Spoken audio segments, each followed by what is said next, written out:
So, good evening everyone. This is my report and requirements engineering, enabling model-based requirements engineering, complex industrial system of systems environment. And the authors is Katrina Polanik, Boris Rankovic, og si Christian Nioritier sigura Nastro og si Ardent Author. Napublish siya 2021.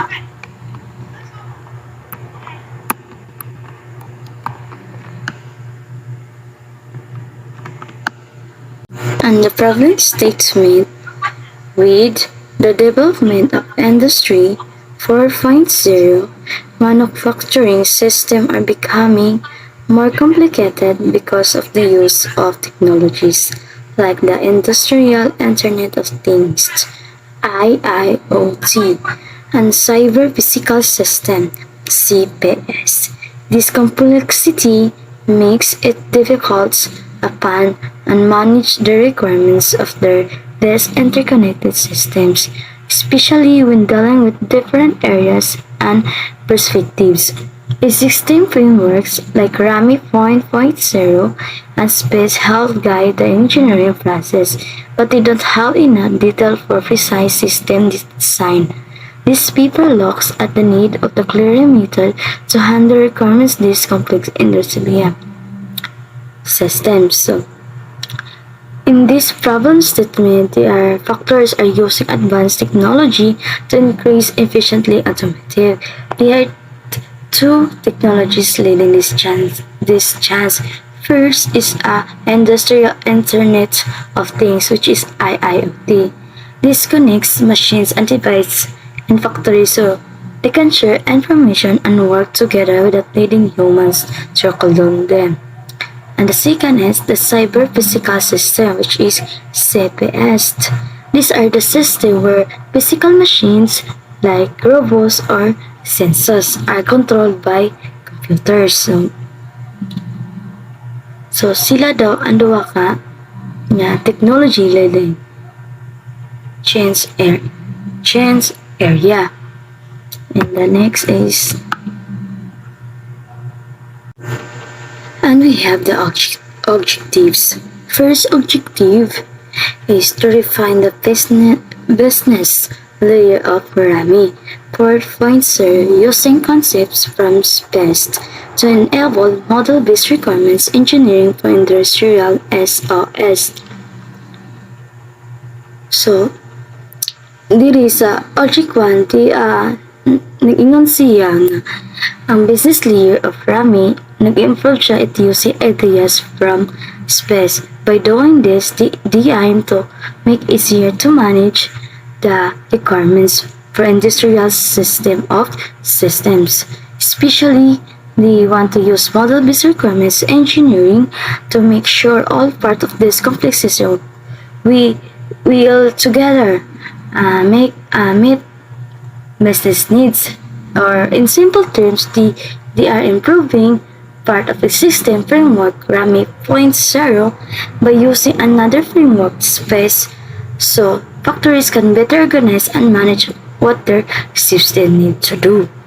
And objective number 2 is develop a more detailed architectures definitions that aligns with existing frameworks standards such as ISO 42010 and facilitates the elicitation, specifications, and management of requirements engineering.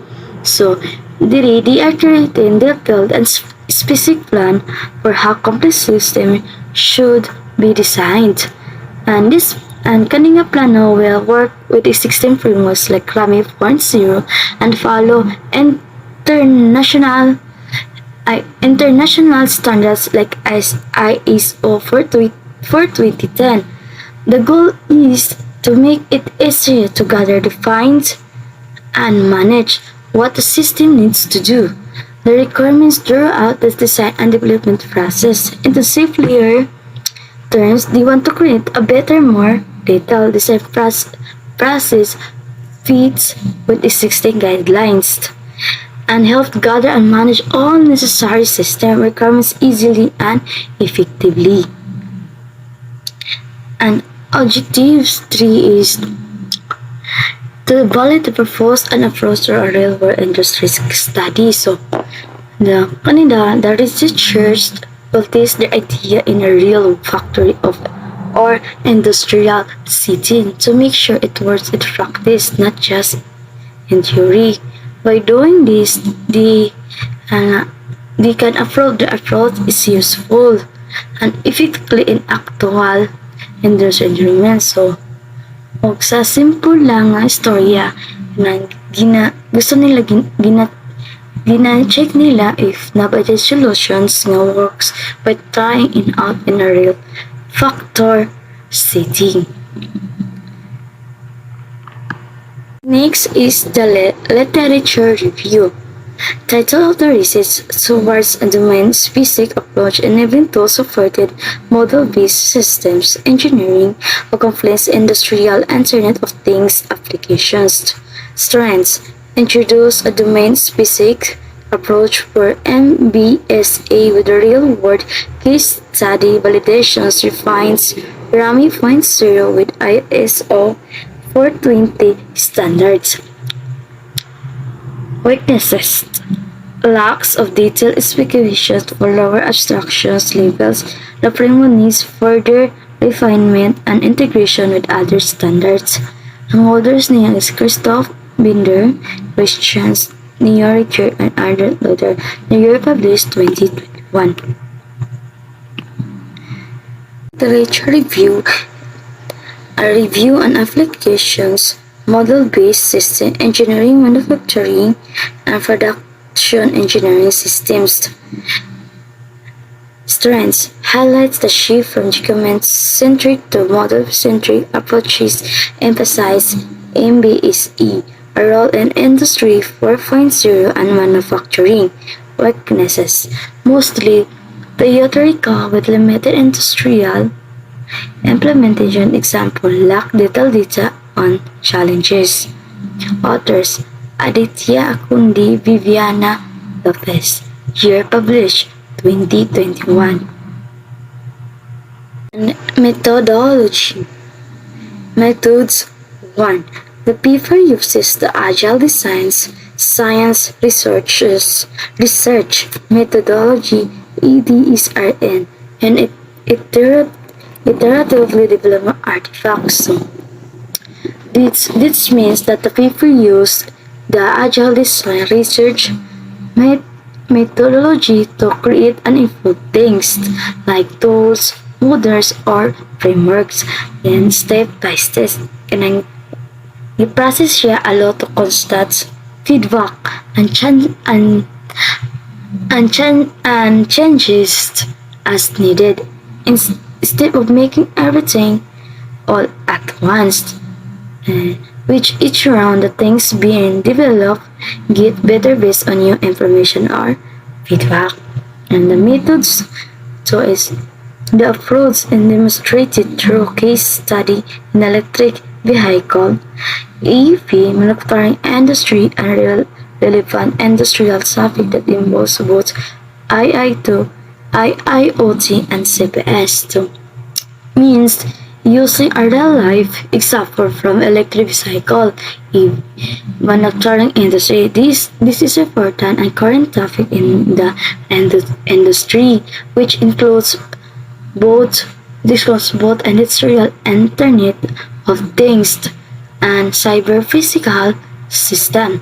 These technologies are used in modern manufacturing processes, making the case study relevant and practical for demonstrating the approach. And the method 3 is the artifacts developed include the integrations of RAMI 4.0 and SPECS frameworks and detailed agriculture definition and structured process for developing an SOM alignment with this framework. And kanina, first is i-combine the RAMI 4.0 and space frameworks. Both are used in industrial system design engineering. And the second is creating a clear and detailed another an architecture's design structure for the system. So, direct i-provide po niya step by step for developing a system of systems that follow these frameworks. Is recommendations. Further research should focus on developing detailed descriptions for the technical architecture layers in RAMI 4.0. And the second is additional studies are needed to explore interoperability and interrelations between various domains, such as automated smart grids and smart cities within the context of SOS. Then, the third is the future should investigate the specific challenges to transform traditional manufacturing processes towards IIoT and CPS systems. Is the conclusions. The proposed model-based requirements engineering approach provides a comprehensive method for addressing the complexities of industrial SOS by refining RAMI 4.0 with space and incorporating ISO for 2010 principles. The paper shows how to create traceable cross-domain architectures that can be served as reference points across viewpoints, system, or domains. The case study demonstrated that its approach is feasible and beneficial in managing requirements and maintaining the consistency across involving systems. However, the authors acknowledge that future more detailed studies are needed to refine and extend the proposed approach. So, means ang paper's method for managing complex industrial system SOE by using model-based requirements. Approach. This method combines the RAMI and SPENS framework with ISO for 2010. Principle, nagtaba siya to create a system of design that are clear and traceable and work across different area. It's a viewpoints or system or domains. The case study show that this method is practical and useful for managing system requirements and keeping everything consistent and system change. However, the authors note that more detailed research is needed to improve and expand this method. Well, thank you for listening. I hope you learned